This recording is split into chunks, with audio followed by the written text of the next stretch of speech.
आलू के पराठे तो बहुत से खाए होंगे, लेकिन आज जिस तरीके से हम आलू के पराठे बना रहे हैं, अगर आपने एक बार उस तरीके से बना के खा लिए तो आप वाह वाह करेंगे। इतने लाजवाब बन के तैयार होते हैं और कुछ टिप्स एंड ट्रिक्स के साथ आपको बताऊंगी जो आलू के पराठे ना फटेंगे ना टूटेंगे। तो चलिए इसको बनाना स्टार्ट करते हैं। ये देखिए, दिखने में तो कितने सुंदर दिख ही रहे हैं, इसी तरह खाने में भी काफ़ी स्वादिष्ट होते हैं ये आलू के पराठे। इस तरीके से फूले फूले गर्मा गर्म हम आलू के पराठे कैसे बनाएंगे, तो चलिए इसको बताते हैं। तो यहाँ सबसे पहले मैंने ले लिया है 2 कटोरी गेहूं का आटा। सबसे पहले हम पराठे का डो लगा के तैयार कर लेंगे ताकि वो रेस्ट कर सके। तो यहाँ मैंने 2 कटोरी गेहूं का आटा ले लिया है। अब हम इसमें डालेंगे थोड़े से मसाले। मसाले डालने से क्या होता है, पराठे का लुक भी बहुत ही अच्छा दिखता है, अच्छे येलो येलो पराठे दिखते हैं और काफ़ी स्वाद भी बढ़ जाता है पराठों का। इसलिए आप जब भी डो तैयार करें आलू के पराठे का तो कुछ मसाले ज़रूर डालें। तो यहाँ मैंने डाल दिया है हल्दी पाउडर, मिर्च पाउडर, धनिया जीरे का पाउडर, स्वाद के अनुसार नमक और 1 चम्मच अजवाइन को इस तरीके से हाथों से रगड़ के डालिए ताकि इसका फ्लेवर बाहर निकले और काफ़ी स्वादिष्ट ये पराठे बन के तैयार हों। नमक तो हमने स्वाद के अनुसार डाल ही दिया है। अब डाल देंगे थोड़ा सा ऑयल, और ऑयल डालने के बाद हाथों से आटे को पहले इस तरीके से रफ कर लीजिए और फिर आटे में पानी डाल के इसको अच्छा सॉफ्ट नरम मुलायम सा हमें डो तैयार करना है। तो इस तरीके से मैं थोड़ा थोड़ा पानी डालते गई और इस तरीके से आटा हमारा गूंद के बिल्कुल तैयार हो गया है।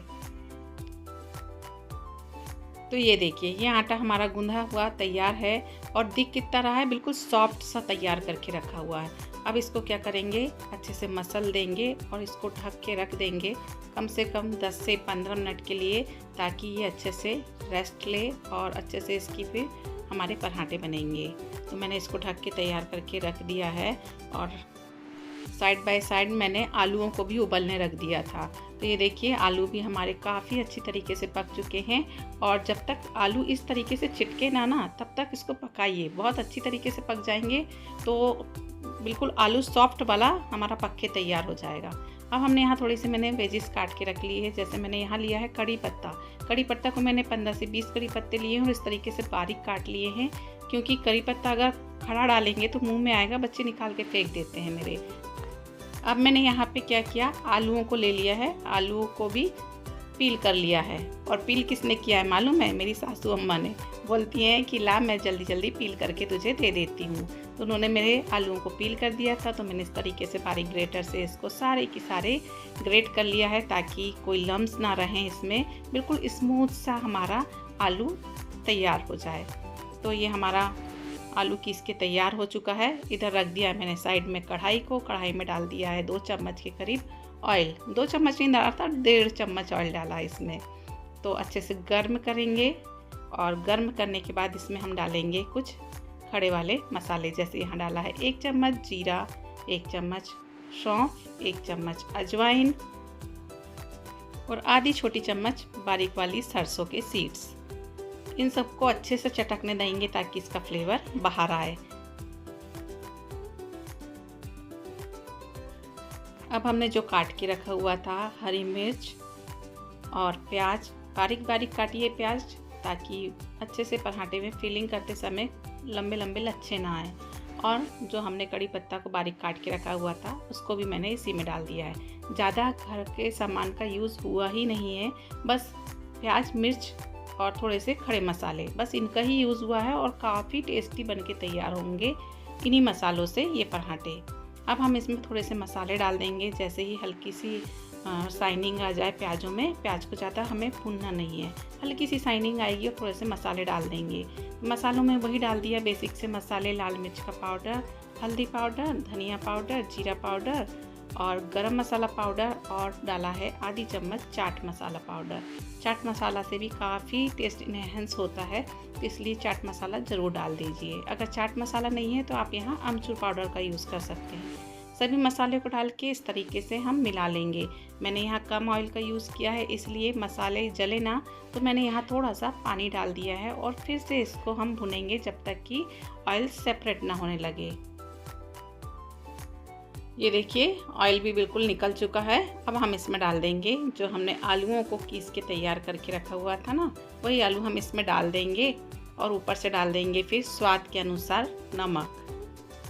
फिर सभी सामग्री को कर देंगे मिक्स और भून लेंगे इसको अच्छी तरीके से ताकि इसका स्वाद और भी बढ़ जाए।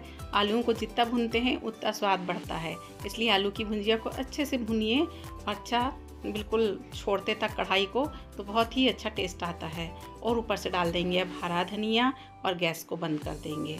तो ये बन के तैयार हो गया है हमारा आलू का मसाला, काफ़ी टेस्टी बन के तैयार हुआ है। अब इसको बर्तन में निकाल लेंगे और ठंडा करने के लिए साइड में रख देंगे। तब तक हमने जो आटे को रखा था रेस्ट करने के लिए, उस आटे में हम थोड़ा सा ऑयल डाल देंगे ऊपर से और फिर से इसको अच्छे से मसलना है जब तक कि इसमें एक अच्छा सा लोच ना आ जाए। या आटा हम जब खींचें तो ऐसा खींचना चाहिए लंबा सा, यानी लस रहनी चाहिए इस तरीके से कुछ। तो ये हमारा परफेक्ट डो बन के बिल्कुल तैयार हो गया है। अब हम इसके मीडियम साइज़ के इस तरीके से पेड़े बना के रख लेंगे। तो ये हमारा पेड़ा बन के तैयार हो गया है और इसको अब बर्तन में हम लपेट लेंगे ताकि कि हाथ पे ये चिपके ना। तो इस तरीके से हमने पॉलीथिन लगा लिया है। अब हम इसको एक कुचैया बनाएंगे। हमारे यहाँ कुचैया ही बोलते हैं, आप लोगों के साइड में क्या बोलते हैं तो आप ज़रूर बताइए। तो इस तरीके की मैंने कुचैया बना ली है और ऐसा कटोरी टाइप की बन के तैयार हो गई है ये।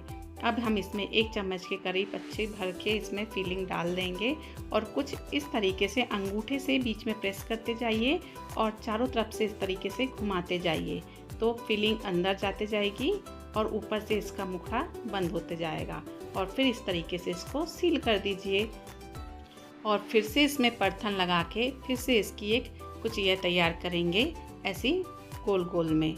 और फिर से इसमें परथन लगाएं और फिर इसको हल्के हाथों से हमें बेलना है, ज़्यादा प्रेस नहीं करना है क्योंकि जो आलू की फिलिंग है वो बराबर मात्रा में सब तरफ फैल जाए, इसलिए इसको हल्के हाथों से ये पराठे को हम बेलते हैं। तो इसकी थिकनेस मैंने ज़्यादा नहीं रखी है, मीडियम ही है कुछ इस तरीके से। देखिए ज़्यादा मैंने मोटा पराठा नहीं बनाया है।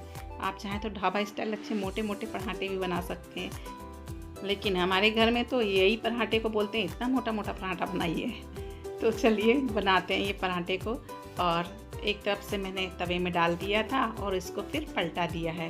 पलटाने के बाद देखेंगे कि हल्के हल्के से इसमें ऊपर से ऐसा पराठा फूलने लगेगा, तब हमें इसको पलटाना है। और पलटाने के बाद आप चाहें तो इसमें ऑयल लगाइए, बटर लगाइए, आपकी मर्जी चाहे जो लगाइए। तो यहाँ मैंने रिफाइंड ऑयल ही लगाया है और इस तरीके से लगा के फिर इसको सेकते जाना है।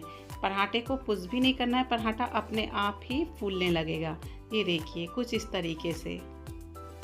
और इस तरीके से गर्मा गर्म हमारे आलू के पराठे बिल्कुल तैयार हो जाएंगे खाने के लिए। ऊपर बिल्कुल करारे करारे लगेंगे और अंदर से बिल्कुल सॉफ्ट लगेंगे, इतनी गारंटी है। और खाने में तो स्वाद ही इतना बढ़ के आता है इन पराठों का कि आप उंगलियां चाटते रह जाएंगे। इसी तरीके से मैंने दूसरा पराठा भी सेक लिया था। बस पराठे बनाते समय कुछ बातों का ध्यान रखना है, जैसे कि पहले है आटा। आटे को बिल्कुल सॉफ्ट नरम मुलायम गूंद के उसको रेस्ट करने दीजिए। उसके बाद फिर थोड़ा सा ऑयल डाल के अच्छे से मसलिए, तो उसमें अच्छा सा लोच आ जाएगा, तो पराठा कभी नहीं फटेगा। और दूसरा, आलू की फिलिंग भरते समय फिलिंग को अंदर दबाते जाइए और उसका मुखड़ा अच्छे से सील पैक करिए ताकि ऊपर से पराठा हमारा खुले ना। बस ये 2 बातों का ध्यान रखेंगे तो आपके पराठे हमेशा ही अच्छे बन के तैयार होंगे और कुछ इस तरीके से ही फूले फूले बनेंगे और ऊपर से बढ़िया क्रिस्पी और करारा, देखने में भी काफ़ी अच्छा दिखेगा और खाने में तो स्वादिष्ट है ही। तो इन पराठों को मैंने बनाया था बच्चों के टिफ़िन के लिए, तो उनका टिफ़िन मैंने इस तरीके से पैक कर दिया। इसमें ना अचार की ज़रूरत है, ना सॉस की ज़रूरत है, ना दही की ज़रूरत है। बस बच्चों को ऐसे ही ये पराठे दे दीजिए। मेरे बच्चे तो ऐसे ही खाना पसंद करते हैं, तो उनके लिए मैंने इस तरीके से टिफ़िन पैक कर दिया और बच्चों को भेज दिया अपने स्कूल। और जिस किसी को बटर के साथ पराठे पसंद है तो इस तरीके से बटर लगा के दे दीजिए उनको खाने के लिए। अब देखते हैं कि पराठे में फिलिंग चारों तरफ फैली है या नहीं। अगर पराठा फूला होगा तो 2 भागों में इजीली अलग अलग हो जाएगा। तो ये देखिए पराठा अच्छा फूला हुआ था, इसलिए 2 भागों में इजीली अलग अलग हो गया। और इसमें दिख भी रही है ना कि फिलिंग पूरी तरीके से इसमें फैली हुई है। तो इस तरीके से आप पराठा बनाएंगे तो आप परफेक्ट पराठा बना पाएंगे। तो कैसी लगी आपको आलू की पराठे की ये रेसिपी कमेंट्स में जरूर बताइए। मिलते हैं अगले वीडियो में, तब तक के लिए बाय।